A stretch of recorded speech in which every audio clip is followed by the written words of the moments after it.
Audio book by বাণী ধৃতি চ্যানেলে আপনাকে জানাই স্বাগত।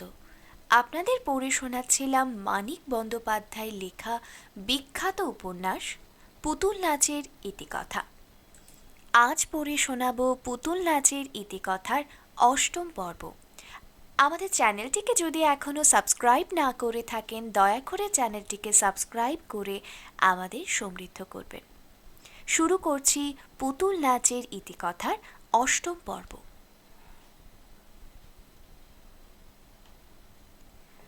নতুন আশার সঞ্চারে মতির মন আবার মোহে ভরিয়া যায়। চৌকিতে সে সযত্নে বিছানা পাতে, টেবিলে সাজাইয়া রাখে তাহার সামান্য প্রসাধনের উপকরণ, কাপড় জামা কুচাইয়া গুছাইয়া রাখে আলনায়। টেবিল ল্যাম্পে তেল ভরিয়া সন্ধ্যা হইতে না হইতে জ্বালিয়া দেয়। বারবার সলিতাটা বাড়ায় কমায়, কতখানি বাড়াইবে ঠিক করিতে পারে না। আর বাড়াবো না কমিয়ে দেব? একটু কমিয়ে দেই, কি বলো? কুমুদ হাসিয়া বলে, থাক না, ওই থাক। জয়াই এবেলা রাঁধিয়াছে। রাত্রির খাওয়া দাওয়ার পর জয়ার জন্য ঘরে যাইতে মতির প্রথম লজ্জা করিল। জয়া দাঁত মাজিতে মাজিতে বলিল, দাঁড়িয়ে কেন, ঘরে যাও। তুমি আগে যাও দিদি। কার ঘরে যাব, তোর? হাসির চোটে দাঁত মাজা হইল না জয়ার। মতি অবাক, মানে কিরকম রসিকতা যে এত হাসি।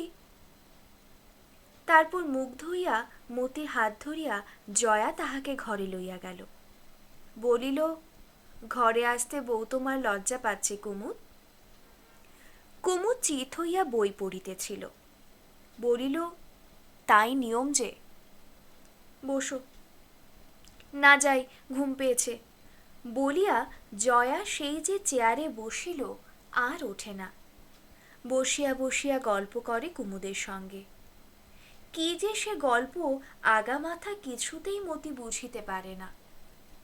থাকিয়া থাকিয়া জয়ার মুখ হইতে ইংরেজি শব্দ ছুটিয়া আসায় তাহাকে আঘাত করে। বন্ধু জয়া কুমুদের বন্ধু। কুমুদ যখন রাজপুত্র প্রবীরের রূপ ধরিয়া গাউদিয়ায় উদয় হয় নাই, তখন হইতে বন্ধু। ঈর্ষায় মতির ছোট বুকখানি উদ্বেলিত হইয়া ওঠে। সন্ধ্যার আনন্দের আর চিহ্ন থাকে না। হোটেলের বন্দি জীবন ও কুমুদের বন্ধুদের আড্ডা হইতে মুক্তি পাইয়া মতি এখানে হাঁপ ছাড়িয়াছে। এখন শুধু গাউদিয়ার জন্য মন কেমন করে। আশায় কচি মেয়েটা বুক বাঁধিয়াছে। স্বপ্ন তো সে কম দেখিত না, সেগুলো যদি সফল হয় এবার। কিন্তু নিজেকে এখানেও সে মিশ খাওয়াইতে পারে না। আজন্মের অভ্যাস ও প্রকৃতি ওখানেও ঘা খাইয়া আহত হয়। গায়ের চেনা রূপ, চেনা মানুষগুলোর কথা মনে পড়িয়া মতির চোখ ছলছল করে। কতদিন ওদের সে দেখিতে পায় নাই। সন্ধ্যার সময় পরাণ হয়তো মোক্ষদা ও কুসুমের সঙ্গে তার কথা বলা বলি করে। শশীও হয়তো কোনোদিন আসিয়া বসে। কবে কুমুদ তাহাকে গাউদিয়া লইয়া যাইবে কে জানে। মতি বলে, এখানে তো আমরা স্থির হয়ে বসলাম, এবার দাদাকে একটা পত্র দাও। কত ভাবছে ওরা। কুমুদ বলে, এর মধ্যে ভুলে গিয়েছ মতি? কি কি ভুলে গিয়েছি? আমায় বলনি গাউদিয়ার কথা ভুলে যাবে, কোনো সম্পর্ক থাকবে না গাউদিয়ার সঙ্গে? ভালো করে তোমায় আমি বুঝিয়ে দিইনি বিয়ের আগে? আমার সঙ্গে আসতে হলে জন্মের মতো আসতে হবে, চিঠি লেখালেখি চলবে না, তাও বলেছিলাম মতি। সেই কথা তালবনের সেই অবুঝ বিহ্বল ক্ষণের প্রতিজ্ঞা। কুমুদ সে কথা মনে রাখিয়াছে। মতির বড় ভয় হয়। কুমুদ যা বলিয়াছিল তাই সে স্বীকার করিয়াছিল বটে, কিন্তু সে তো তখন বুঝিতে পারে নাই রাজপুত্র প্রবীরের সঙ্গে থাকিলেও গাউদিয়ার জন্য কোনোদিন তাহার মন কেমন করিবে। নতুন জীবন, নতুন জগৎ, পুতুলের মতো কুমুদের হাতে নড়াচড়া। এ কল্পনাতেই তার যে ভাবিবার বুঝিবার শক্তি থাকিত না। কুমুদ কি সে কথা আজ অক্ষরে অক্ষরে পালন করিবে নাকি? মতি ক্ষীণস্বরে বলে, সে তো সত্যি নয়। তাই বুঝি ভেবেছিলে তুমি তামাশা করছি? দিন কাটিয়া যায়।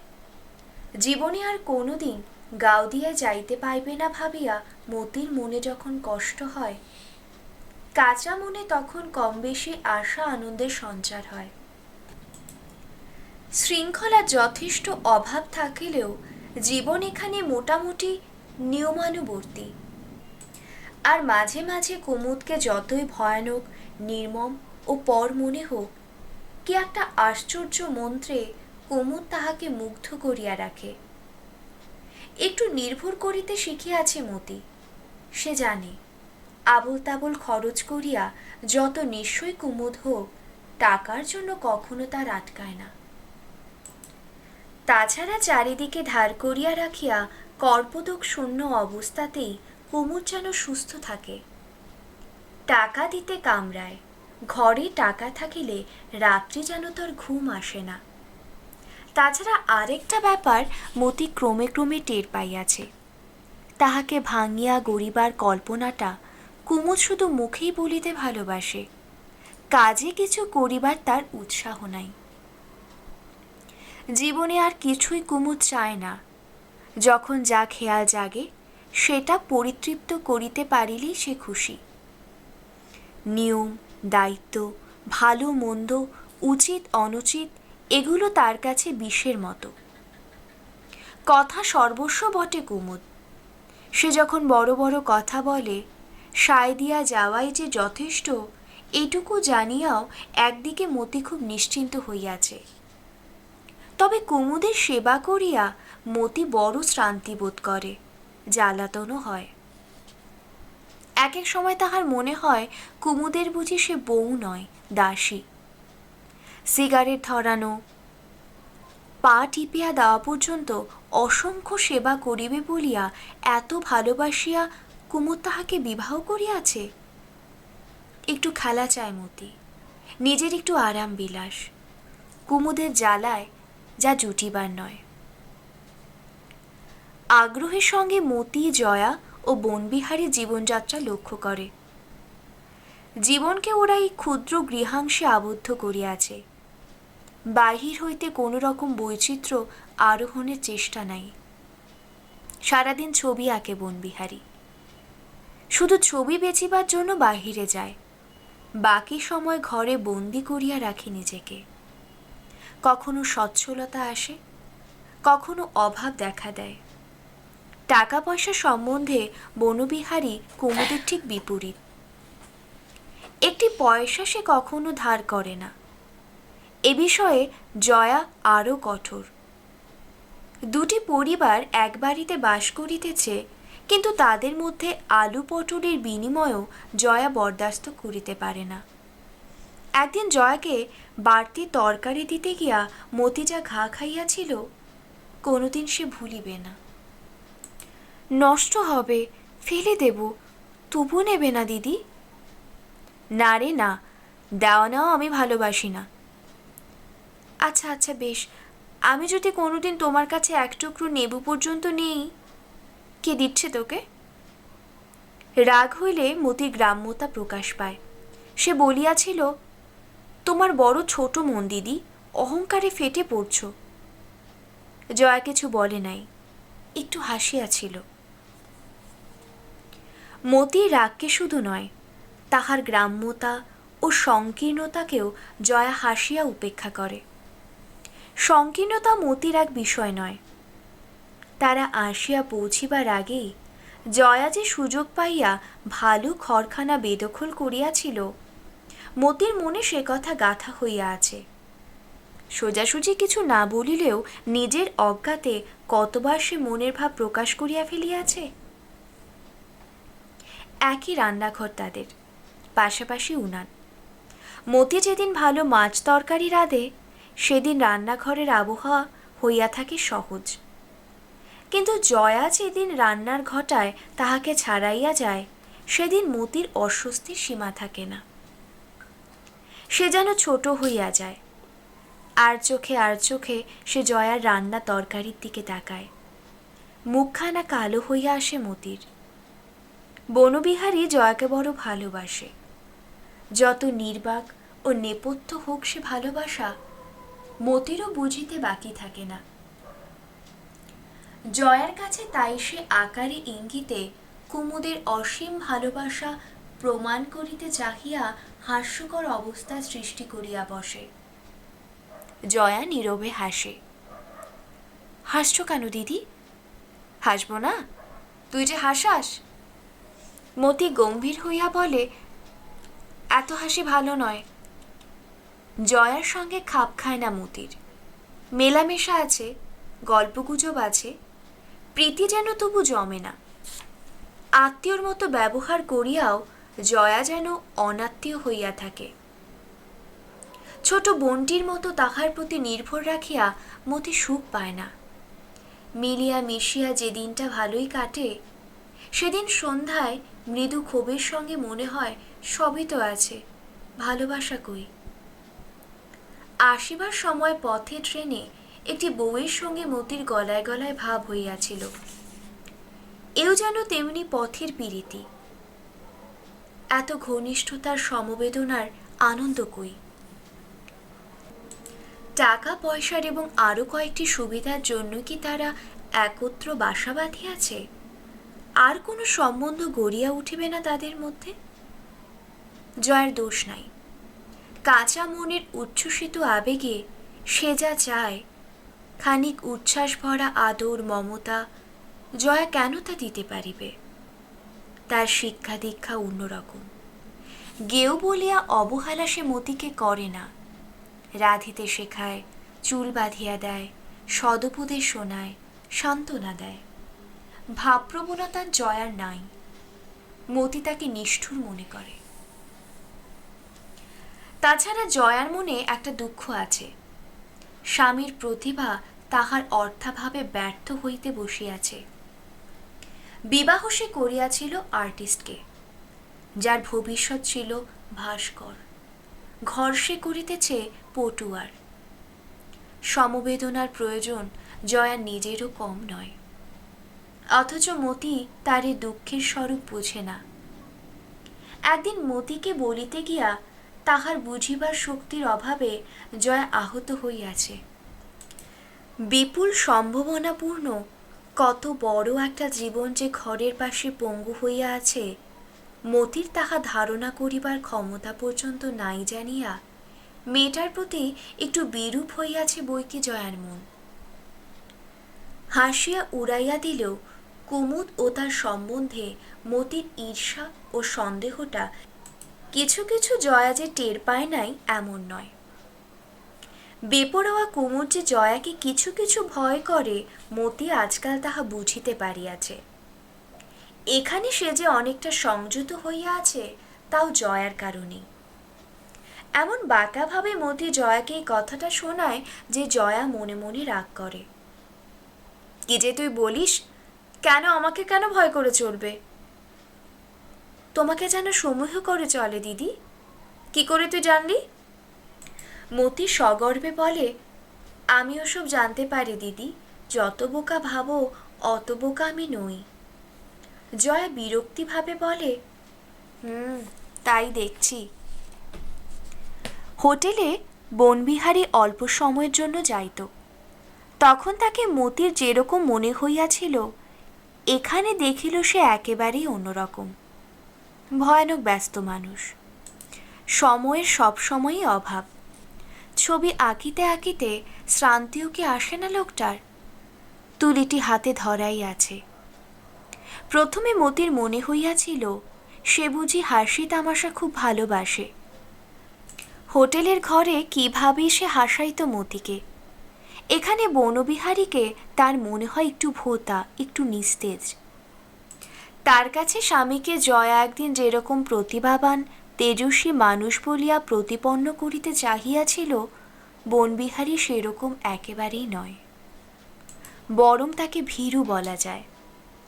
জয়াকে সে যে অন্তত খুব ভয় করে কুমুদের চেয়ে বেশি তাতে সন্দেহ নাই। এমন নিরীহ সাধারণ লোকটির সম্বন্ধে জয়ার ওরকম ধারণা কেন মতি বুঝিতে পারে না।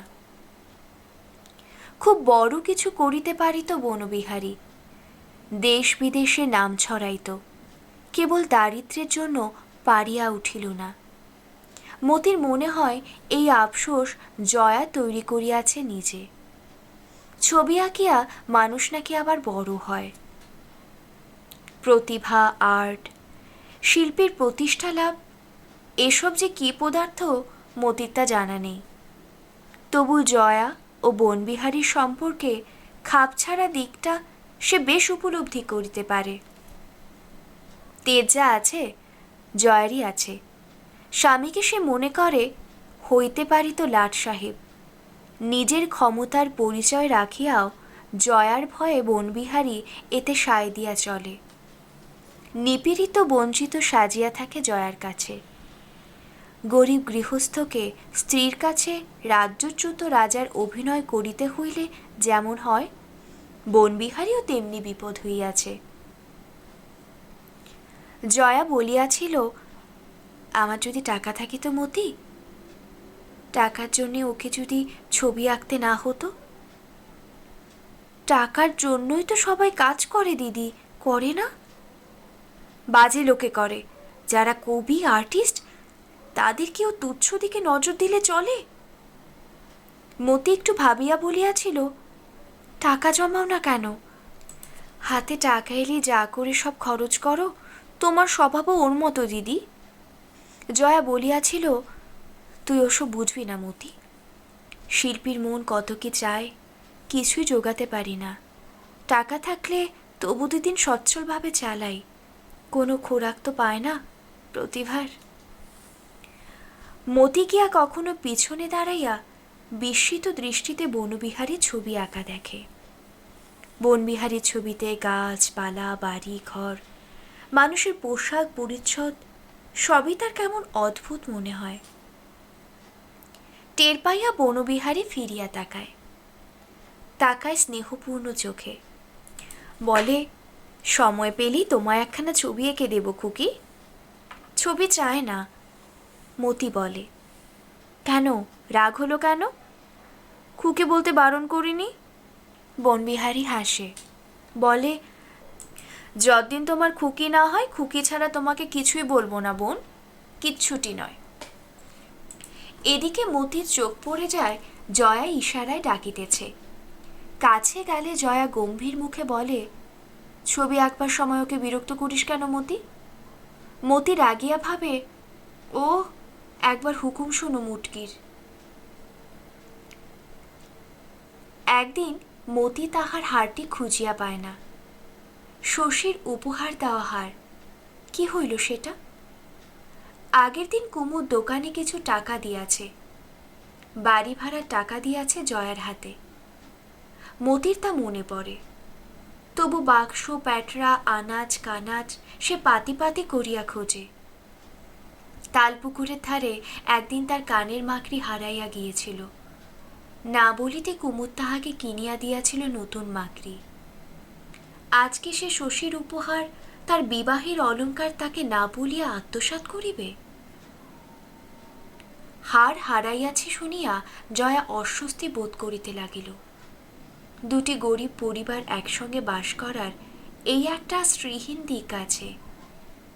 একজনের দামি কিছু হারাইলে অন্যজনের মনে এই চিন্তাটা খচখচ করিয়া বিঁধিতে থাকে যে কে জানে কার মনে কী ভাব জাগিয়াছে। এ আর কে না জানে যে দারিদ্র্য সবই সম্ভব করাইতে পারে। খোঁজ মতি, ভালো করে খোঁজ, কলতলায় পড়েনি তো রান্নাঘরে? মতি কাঁদিতে কাঁদিতে বলে, গলায় পড়িনি তো, বাক্সয় ছিল। ও আর পাওয়া যাবে না দিদি। কুমুদ ফিরিলে জয় তাহাকে খবরটা দিল। কুমুদ বলিল, হারাবে কেন, আমি বিক্রি করেছি। সে কি কুমুদ? জয়ার চমক লাগিল। কুমুদ বলিল, হার থেকে কি হতো, টাকাটা কাজে লাগলো। মতি কাঁদিতেছিল। জয়া বলিল, টাকা কাজে লাগে, হার কি কাজে লাগে না কুমুদ? কুমুদ বলিল, গয়না যেসব মেয়ে মানুষের সর্বস্ব, আমি তাতে দু চোখে দেখতে পারি না। জয়া এবার রাগ করিয়া বলিল, মেয়ে মানুষ বলো না কুমুদ, ছেলে মানুষ বলো। ছেলে মানুষ তো গয়নার সম্বন্ধে আরও উদাসীন হবে। জয়ার রাগ বড় আশ্চর্য, মুখে চোখে দেখা যায় না, কণ্ঠস্বরে ফুটিয়া ওঠে না, তবু টের পাওয়া যায়। সে বলিল, জগৎটা যদি তোমার মনের মতো হতো, কি করে তাতে বাস করতাম ভাবি। বাড়ি ভাড়ার টাকা না হয় পরেই দিতে। কুমুদ বলিল, তুমি বুঝি ভেবেছ বাড়ি ভাড়া টাকা দেবার জন্য আমি হার বিক্রি করেছি? অনেকদিন থেকে তোমায় জানি আমি কুমুদ, আমার কাছে হেয়ালি করো না। জয়া আর দাঁড়াইল না। সজল চোখে মতিয়া চাহিয়া দেখিল যে জীবনে আজ প্রথম কুমুদের মুখ কালো হইয়া গিয়াছে।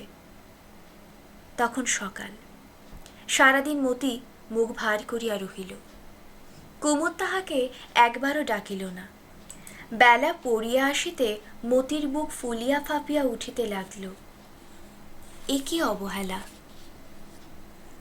গয়নার জন্য কত কষ্ট হইয়াছে তার মনে, ডাকিয়া দুটি মিষ্টি কথা পর্যন্ত সে বলিল না। দোষ স্বীকার করিয়া একটা চুমু দিলেই তো সে ক্ষমা করিয়া ফেলিত। হয়তো হার্থির জন্য এতটুকু দুঃখ আর থাকিত না। সন্ধ্যার খানিক আগে কুমুদ হঠাৎ ঘর ছাড়িয়া বাহির হইয়া আসিল। কলের নিচে মাথাটা পাতিয়া দিয়া মতিকে বলিল, বেড়াতে যাবে না? কাপড় পরে নাও। মতি রোয়াকে তার সাধের টেবিল ল্যাম্পটা সাফ করিতেছিল, কথা বলিল না। শুধু সেটটা নিচে পড়িয়া ভাঙিয়া গেল। মাথা মুছিতে মুছিতে কুমুদ আবার বলিল, কাপড় পরে নিতে বললাম যে মতি। মতি সজল সুরে বলিল, আমি যাব না। চলো থিয়েটার দেখাবো। না। বলিয়া মতি ঘরে গিয়া শুইয়া পড়িল। কিন্তু কুমুদের কাছে তাহার অভিমান টিকিবার নয়। সাজিয়া গুজিয়া কুমুদের সঙ্গে মতিকে থিয়েটারে যাইতে হইল। সেইখানে স্টেজে যখন মাতাল যোগেশ সাজানো বাগান শুকাইয়া গেল বলিয়া মতির বুকে কান্না ঠেলিয়া তুলিতেছে, কুমুদ তাকে খবরটা জানাইল। এখানে চাকরি পেয়েছি মতি। মতি মুখ ফিরাইয়া বলিল, কি বললে? এই থিয়েটারে চাকরি পেয়েছি, 100 টাকা মাইনে দেবে। যোগেশের সাজানো বাগানের শোক পলকে মতির কাছে মিথ্যা হইয়া গেল। সে রুদ্ধশ্বাসে বলিল, এখানে তুমি পাঠ করবে? কবে করবে? এ নাটকের পরের যে নাটকটা হবে তাতে। তারপর আর মতির মনে এতটুকু ব্যথা বা আফসোস থাকে না। তবু কুমুদের ছল, হোটেলের বন্ধুদের আনা, ম্যানেজারকে ঠকানো, জয়ার সঙ্গে মাখামাখি, হার বিক্রি করা, সব কুমুদ তাকে পরীক্ষা করিবার জন্য করিয়াছে। ওসব খেলা কুমুদের। এতদিন মজা করিতেছিল তাকে লইয়া, এবার কুমুদ তাকে ঘিরিয়া তার কল্পনার স্বর্গটি রচনা করিয়া দেবে। আলোকোজ্জ্বল স্টেজের দিকে চাহিয়া যোগেশকে মতিয়া দেখিতে পায় না, দেখে রাজপুত্র প্রবীর বেশে কুমুদকে। সুখে গর্বে মন ভরিয়া ওঠে মতির। বাড়ি ফিরিয়া জয়াকে খবরটা শোনাইতে মতির তর্স হয় না। জয়া শুনিয়া বলে, এরকম চাকরি তো নিচ্ছে আর ছাড়ছে, কমাস টিকে দেখ। এক কাজ করিস মতি, কুমুদকে লুকিয়ে কিছু টাকা জমাস। মনে মনে মতি তা করিতে অস্বীকার করে। লুকাইয়া টাকা জমাইবে না কচু, কি দরকার? টাকার জন্য কুমুদের কি কোনোদিন আটকায়? এখন হইতে মতি তাহাকে অক্ষুণ্ণ বিশ্বাস করিবে। সাজ খুলিতে খুলিতে উত্তেজনায় মতির চোখ জলজল করে। সে বোধ করে একটা অভূতপূর্ব বেপরোয়া ভাব। কিসের হিসাব, কিসের ভাবনা? কে তোয়াক্কা রাখে? কি প্রভেদ গয়না থাকায় আর না থাকায়। কুমুদের যেমন তুলনা নাই, কুমুদের মতামতগুলো তেমনি অতুলনীয়। তেজের সঙ্গে টাকা পয়সা রীতিমতো লইয়া ছিনিমিনি খেলার চেয়ে আর কিসে বেশি মজা। তারপর যা হয় হইবে। কুমুদের সঙ্গে মতি ঝাঁপাইয়া পড়িবে। আহ্লাদে গলিয়া গিয়া বলে, ওগো শোনো, নাচ গান শেখাবে আমায়? আজ যেমন নাচছিল, ঘরে খিল দিয়ে তোমার সামনে নাচব। বলে, রোজ থিয়েটার দেখিও, রোজ বিকেল বিকেল রেঁধে রেখে চলে যাব। হ্যাঁ বলে, বেচে দেবে তো দাও না, সব গয়না বেচে দাও, ফুর্তি করি টাকাগুলো নিয়ে। ইস, কি নেশা দায়িত্বহীনতার, গা ভাসানোর কি মাদকতা। এই তো সেদিন বিবাহ হইয়াছে মতির, গাউদিয়ার গেয়েও মেয়ে মতি। এর মধ্যে কুমুদের রোগটা তার মধ্যে সংক্রমিত হইয়া গেল। তবে একথা সত্য যে বিবাহ বেশি দিনের না হোক, সম্পর্ক কুমুদের সঙ্গে তার অনেক দিনের। তালপুকুরে ধারে সাপের কামড় খাওয়া দিন হইতে ভিনদেশী এই কাঁচা পোকা গায়ের তেলা পোকাটিকে সম্মোহন করিয়া আসিতেছে। কুমুদ খুশি হইয়া বলে, আজ তুমি যে এমন মতি। মতি বলে, বিন্দে সুধায় আজকে তুমি এমন কেন রাই, অকারণে দেখছি হাসি শ্যাম তো কাছে নাই। কুমুদ বলে, মানে কি হলো? মতি বলে, বলি গো বলি। রায় কহিলেন, ওলু বিন্দে, চোখের মাথা খেলি, ওই চেয়ে দেখ কদম তলে, আমরা গলাগলি। কুমুদ আবার বলিল, মানে কি হলো? মানে আনন্দের নেশায় এতটুকু গেও মেয়ে ছড়া বলিয়াছে, তারও মানে চাই। মানে তো মতি জানে না। অপ্রতিভ হইয়া সে মুখ লুকায়। দিন 15 পর নতুন নাটক আরম্ভ হইল। পরপর 3 রাত্রি মতি অভিনয় দেখিতে গেল। জয়াকে অনেক সাধ্য সাধনা করিয়াও একদিনের জন্য কুমুদের অভিনয় দেখাইতে সে লইয়া যাইতে পারিল না। কেবল বনবিহারী জয়াকে লুকাইয়া একদিন দেখিয়া আসিল। চুপি চুপি মতির কাছে প্রশংসা করিয়া বলিল যে অ্যাক্ট করার প্রতিভা আছে কুমুদের। অভিনয় না থাকিলে দুপুরে অথবা সন্ধ্যায় কুমুদ রিহার্সাল দিতে যায়। কুমুদ না থাকিলে জয়া রাত্রে মতির কাছে শোয়। ভোরে মতির ঘুম ভাঙে না। কুমুদ বাড়ি আসিয়া মুখের পেন্ট তুলিতে তুলিতে একবার তাকে ডাকে, স্নান করিয়া আসিয়া একবার ডাকে। তারও অনেক পরে মতি ওঠে। কুমুদকে চা করিয়া দেয় জয়াই। অনেক কিছু করে জয়া মতির জন্য, তবু অনেক বিষয়ে পর হইয়া থাকে। এমনি ভাবে দিন কাটিতে লাগিল মতির। ঘরের কাজ করিয়া, থিয়েটার বায়োস্কোপ দেখিয়া, বেপরোয়া ফুর্তি ও গাউদিয়ার জন্য মনোবেদনায়। আর জয়াকে কখনো ঈর্ষা করিয়া, কখনো ভালোবাসিয়া। জয়ার কাছে একটু লেখাপড়া শিখিত সে আরম্ভ করিয়াছে। যে নাটক কুমুদ পাঠ করে 7 দিনের চেষ্টায়, সেখানেও মতি পড়িয়া ফেলিল। মনে আবার আকাশস্পর্শী আশার সঞ্চার হইয়াছে। কত কি কল্পনা করে মতি। গাউদিয়ার সেই পুরনো কল্পনা স্থানে নব নব কল্পনার আবির্ভাব ঘটিয়াছে। তাছাড়া এতদিনে আবার যেন নতুন করিয়া কুমুদকে সে ভালোবাসিতে শুরু করিয়াছে। মনে হয় যেন আসল ভালোবাসা। গাউদিয়ার তালবনের ছায় শুধু ছিল খেলা। এতদিনে রোমাঞ্চকর গাঢ় প্রেমের সম্ভাবনা আসিয়াছে। মাঝখানে কি হইয়াছিল মতির? মনটা কি তার অবসন্ন হইয়া গিয়াছিল?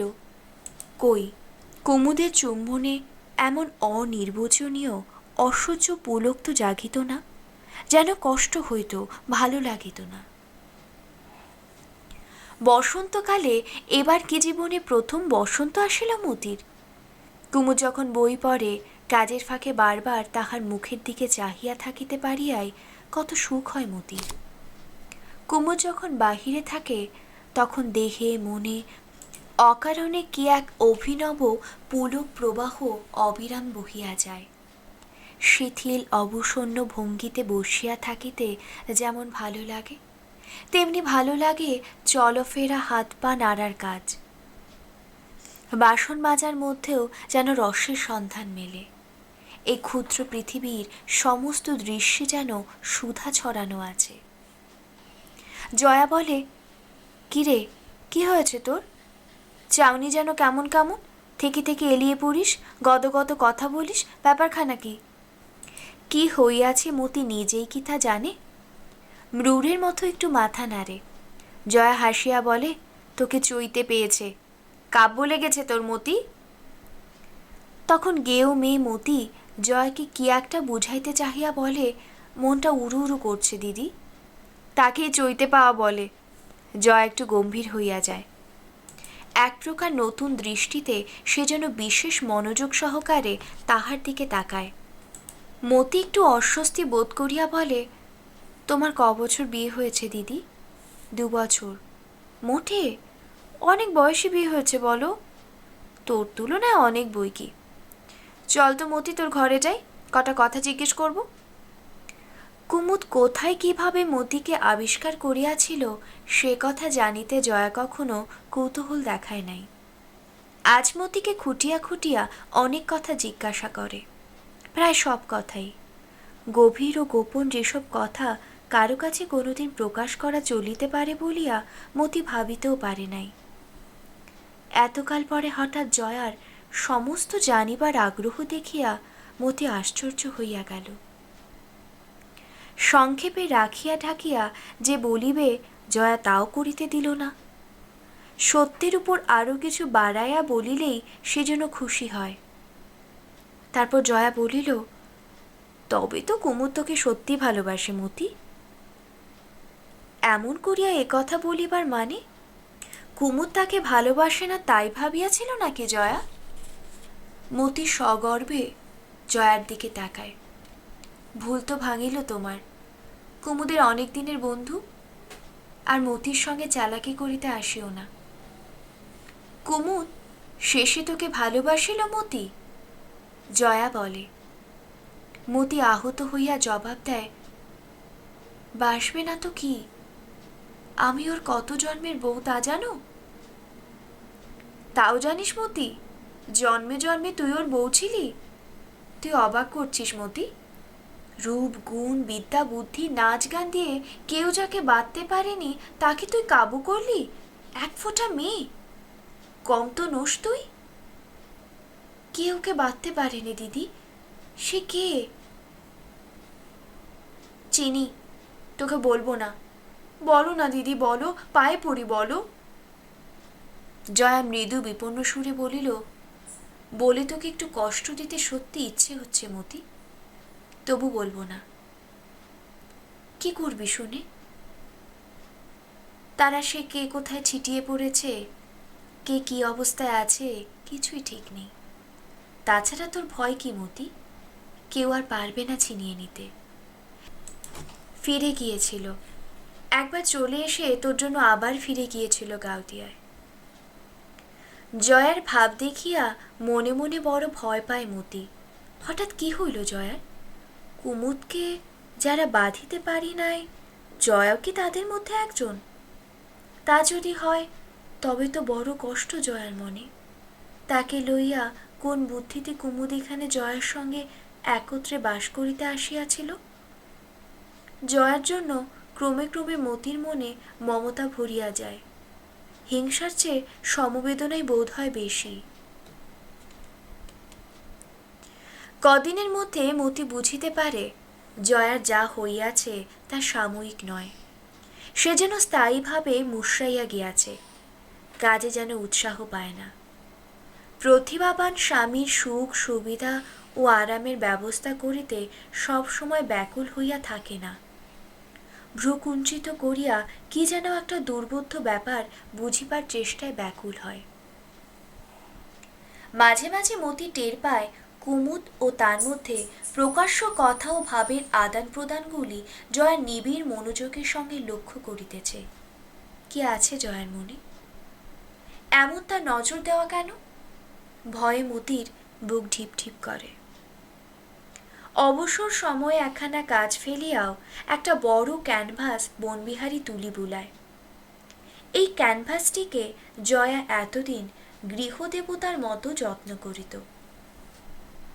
সাবধানতার সীমা ছিল না।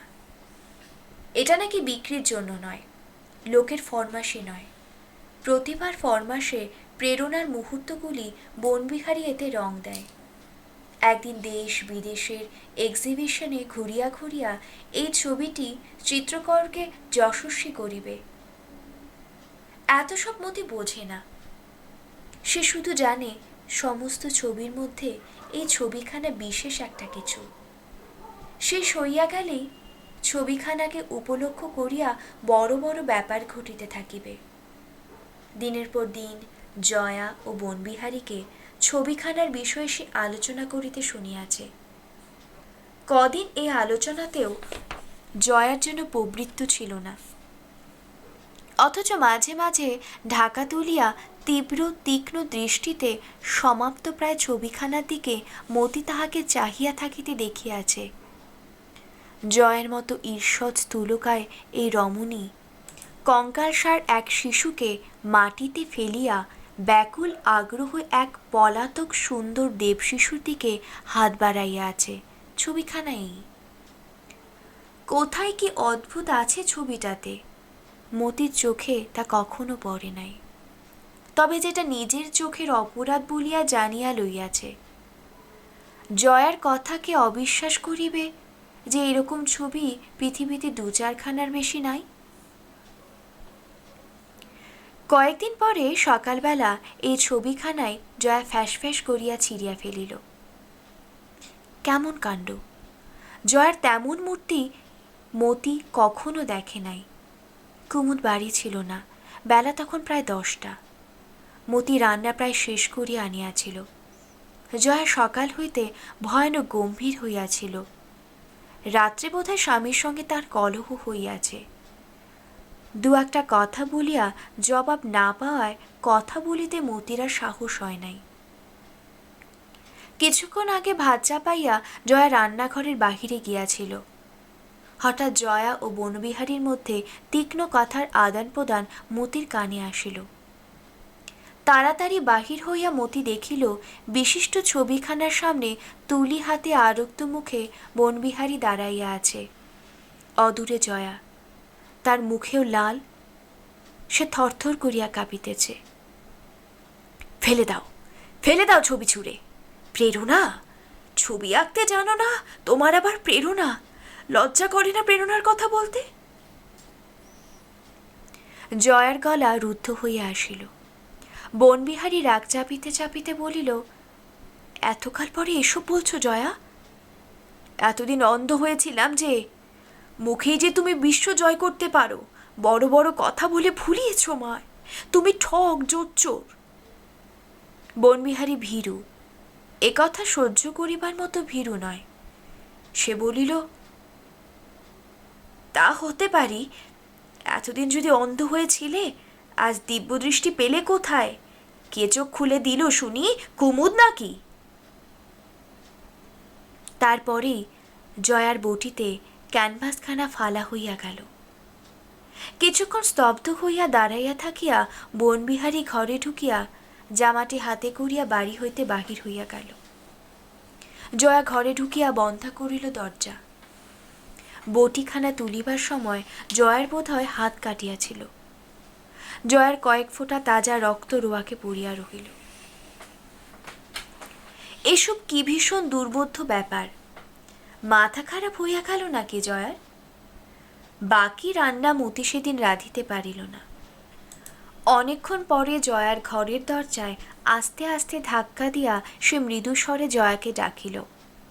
বার কয়েক ডাকাডাকি করিতে ভিতর হইতে জয়া বলিল, যা মতি, যা, বিরক্ত করিস না আমাকে।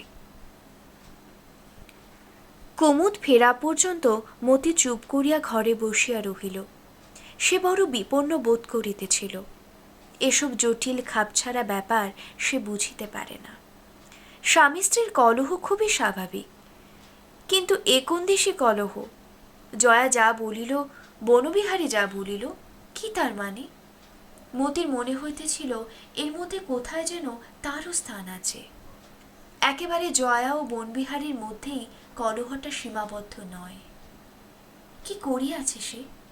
কি দোষ তার? কেহ যদি বলিয়া দিত মতিকে। অনেক বেলায় কুমুদ ফিরিয়া আসিল। ঘরে বসিয়া চাপা গলায় মতি তাহাকে যতখানি পারে গুছাইয়া সব বলিল। কুমুদ বলিল, তাহলে সর্বনাশ মতি। মতি ব্যাকুলভাবে বলিল, কিসের সর্বনাশ? কি হয়েছে বলো না বুঝিয়ে আমায়, মাথাটা তো ঘুরতে লেগেছে বাবু আমার। কুমুদ বলিল, পরে বুঝিয়ে বলবো মতি, ভালো করে আমি নিজেই বুঝতে পারছি না কিছু। কি বিশ্রী গরম পড়েছে দেখেছ, বাতাস করো দেখি একটু। মতি আজ অত্যন্ত বিচলিত হইয়া পড়িয়াছিল, নতুবা বাতাস করিবার জন্য বলিতে হইত না। ঠান্ডা হইয়া কুমুদ স্নান করিতে গেল। খাওয়া দাওয়ার পর শটান বিছানায় চিত হইয়া আয়োজন করিল ঘুমের। মতি বলিল, দিদিকে ডাকবো নাকি একবার? এখন? রেগে দরজা দিয়ে আছে, কে এখন ওকে খাটাতে যাবে বাবা? মারতে আসবে আমাকে। যাও খেয়ে এসো। এরই সাথে শেষ হলো পুতুল নাচের ইতিকথার ৮ম পর্ব। গল্প পাঠ কেমন লাগছে কমেন্ট করে অবশ্যই জানাবেন, এবং আরও জানাবেন আপনার পছন্দের গল্পের বইয়ের নাম। আমরা চেষ্টা করব খুব তাড়াতাড়ি অডিও বুক আকারে সেই বই আপলোড করতে। সকলে ভালো থাকবেন এবং সকলকে ভালো রাখবেন।